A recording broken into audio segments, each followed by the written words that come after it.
Assalamualaikum warahmatullahi wabarakatuh. Good morning everyone. My name is Dante Rahdian Maulana and we are from Group 6. The member of the Group 6 are Raihan Arya Nugroho, Muhammad Asghar Rivaldi, Aderiki and Raihan El Jabar. In this occasion we will talk about when we assess, how can we use assessment to move forward. And there are 4 sections and each section will be explained by each member of our group. And the first material will be explained by Rehan Aryabimonugroho. Rehan, please. Assalamualaikum warahmatullahi wabarakatuh. My name is Ryan Nugroho. My student's number is 1921222097. And right here, I'm going to talk about the subchapter of chapter 7, which is 7.1.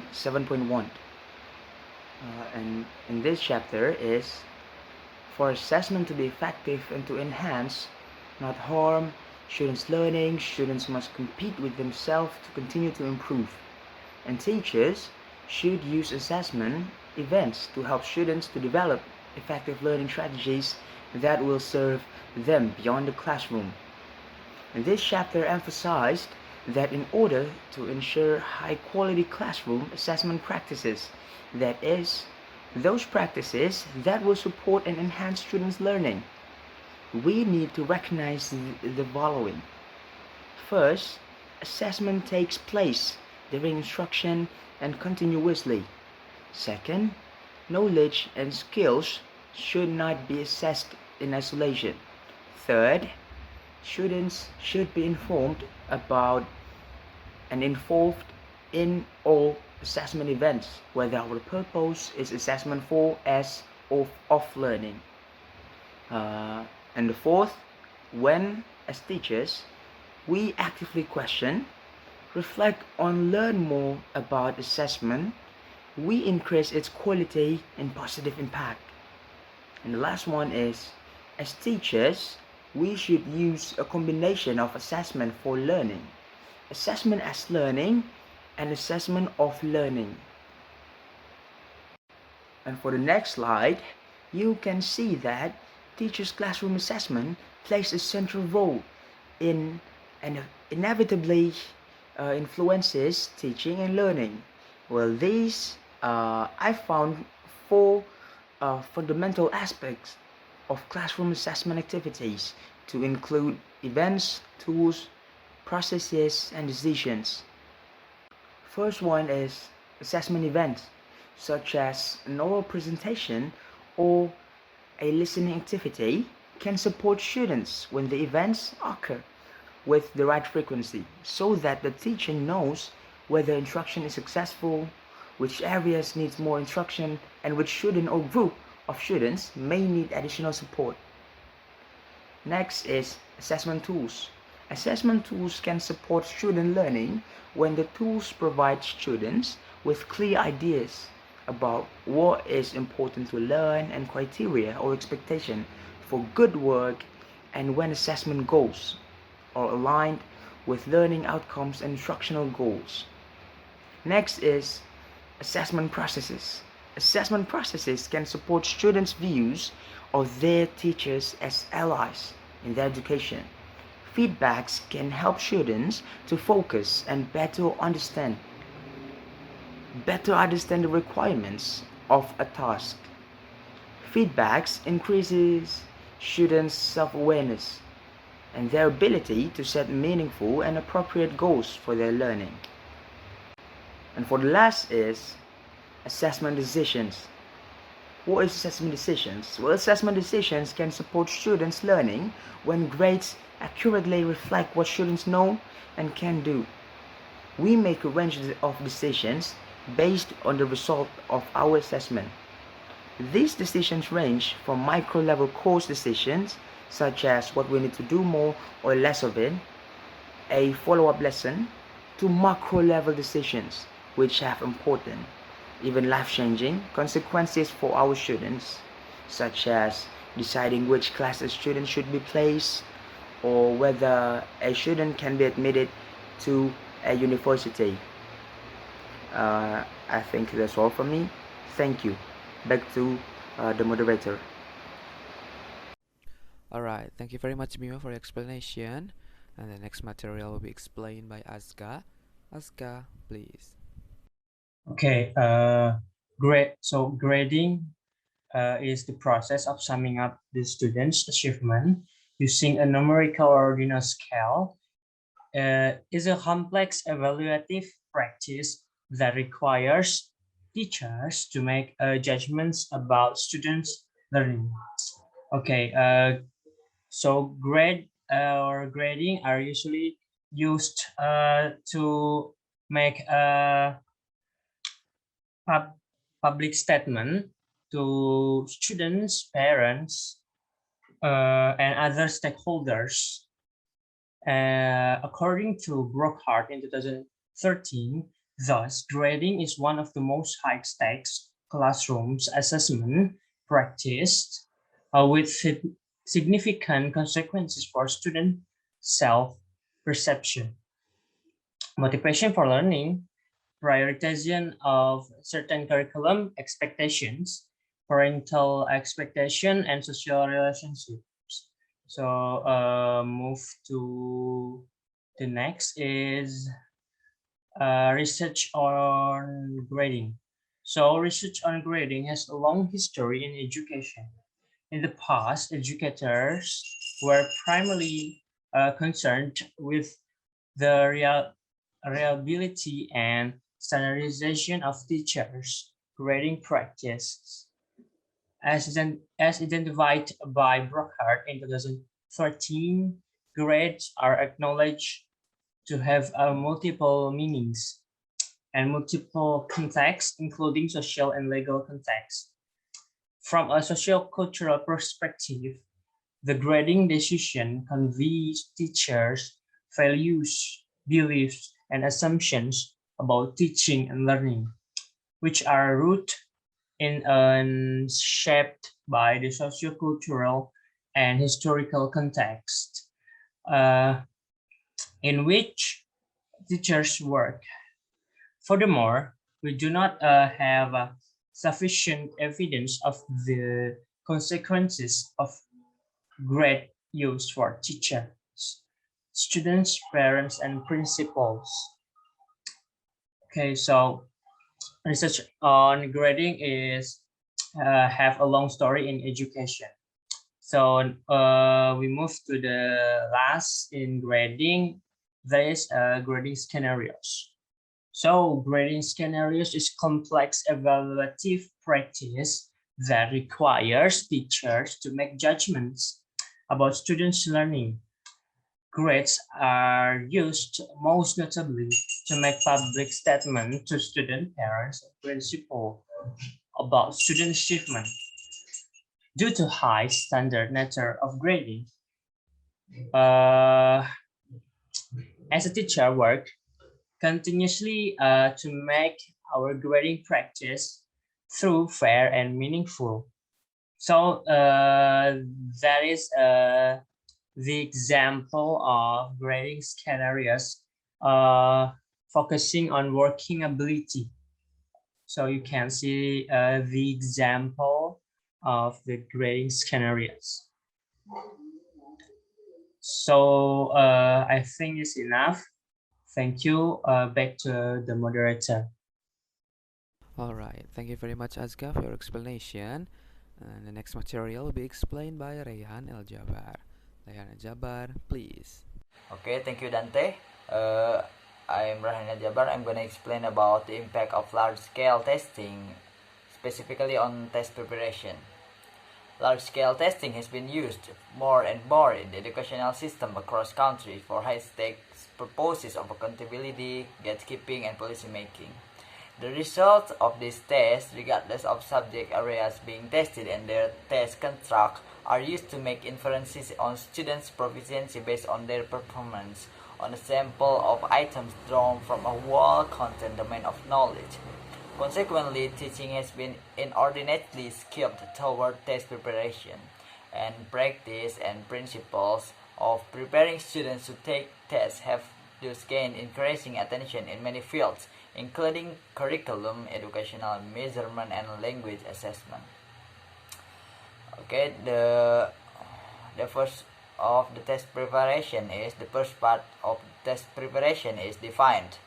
Three key terms have been used in various contexts to define preparing students to take test coaching, teaching to the test, and more commonly test preparation.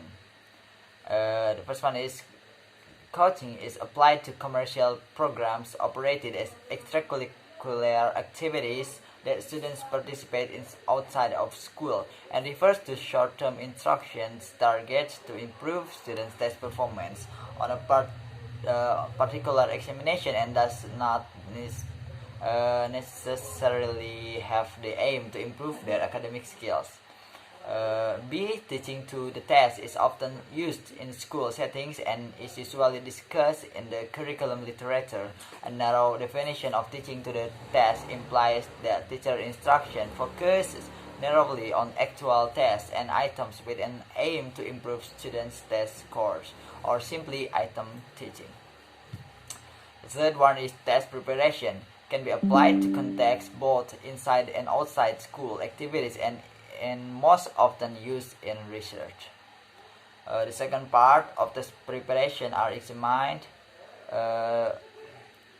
Messick has stated that if the test preparation emphasizes the instruction of test wiseness strategies, students might answer some test items correctly using test wiseness strategies rather than their actual knowledge. And the test wiseness itself is defined as the ability to respond advantageously to items containing clues and therefore to obtain credit without the ability, skill, proficiency, or knowledge of the subject matter being tested. Strategies include, for example, choosing the longest answer amongst multiple choice distractors when distractors are of unequal length, avoiding any distractor with the word all or every, ruling out as many alternatives as possible, and then guessing from the ones that remain. In this case, students' increased scores cannot represent the equivalent improvement of students' ability, proficiency, or knowledge, and this type of the test preparation threatens the interpretation and use of the increased test score. Meanwhile, if students are prepared to become familiar with the test, and if students are prepared to develop strategies to cope with psychological influences on test performance, they might perform at a level that is more indicative of the level of their mastery. This type of test preparation does improve the validity of inferences drawn from test scores, as it minimizes construct irrelevant variance. The third part of the test preparation are pedagogical implication. Guidance is important practically speaking to enable teachers to perform preparation activities which are appropriate for students' improvement in knowledge and the ability within a content domain. Since the 1980, educational researchers have proposed principles to examine test preparation appropriateness from two perspectives. The first one is theory-based and practice-based. You can see the table 1. Teachers can use this principle to guide their test preparation practice. Theory-based principles can be considered in two ways. That is by 1. Applying and evaluate continuum to test preparation activities ranging from ethical to unethical behavior. 2. Creating sets of specific standards for evaluating the appropriateness of these activities in terms of professional ethics. It can be seen from table 1 that since the 1980, theory-based principles have been developed to include more concrete dimensions to evaluate test preparation activities. Therefore, practice-based principles of evaluating test preparation have been proposed to help teachers focus their test preparation on curriculum instruction or learning outcomes rather than test items. Turner in 2009 identified 5 types of test preparation practice that can support learning and language development. 1. Teaching to the content domain covered by the curriculum. 2. Using a variety of assessment. 3. Reviewing or teaching test-taking strategies. 4. Promoting student motivation. And the last is managing time and frequency of test preparation. In addition, teachers can use empirical evidence as legitimate resources of performing appropriate test preparation activities. I think that is all from me. Back to moderator. Thank you. Alright, thank you very much Rehan El Jabbar for your explanation. And the last material will be explained by Aderiki. Aderiki, please. Okay, thank you. Assalamualaikum warahmatullahi wabarakatuh. Hello everyone. My name is Aderiki and here I will share you about the material putting student experiences at the center of our teaching. A final word. From the outset, we have argued that assessment plays an essential role in language teaching and learning. The day-to-day assessment of student learning is unquestionably one of the teacher's most important, complex, and demanding tasks. As teachers, we are the principal agents of assessment, so we need to ensure the quality of classroom assessment practices and need to use these practices in ways that best support of our students' learning. If this statement still stands, we cannot ignore the role that students play in assessment.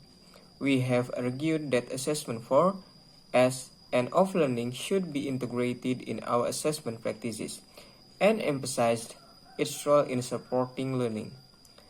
Therefore, it is inevitable that consideration of our students' experiences with and responses to testing and assessment practice should be at the center of our teaching and research. And go to the next slide.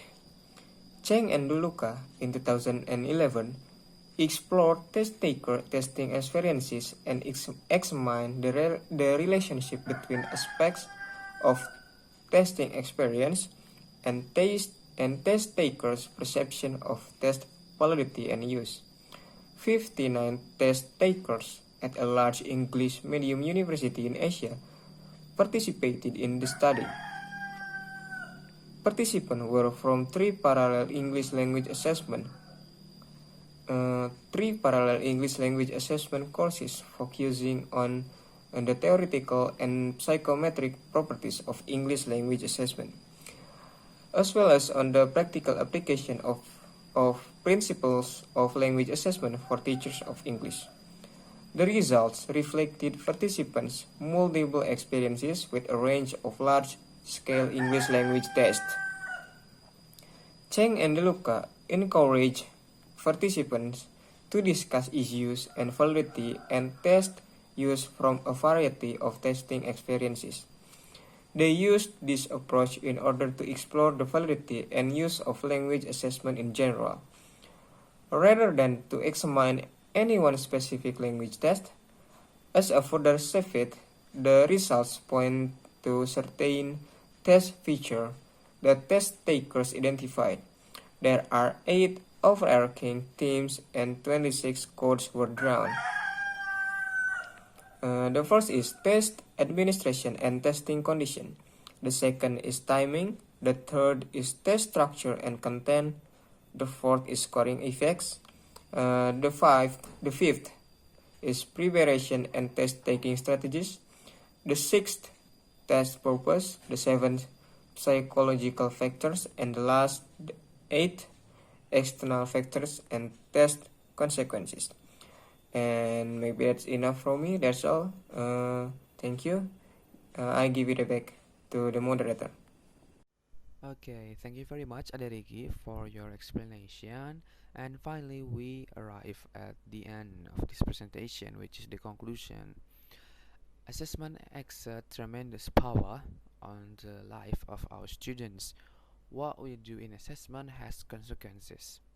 A good assessment can make students to move forward and achieve more. Achieving 4 fundamental rules of classroom assessment: activity, should make an assessment more effective for teaching and learning activities. That's all from us. Thank you very much for your attention. Wassalamualaikum warahmatullahi wabarakatuh.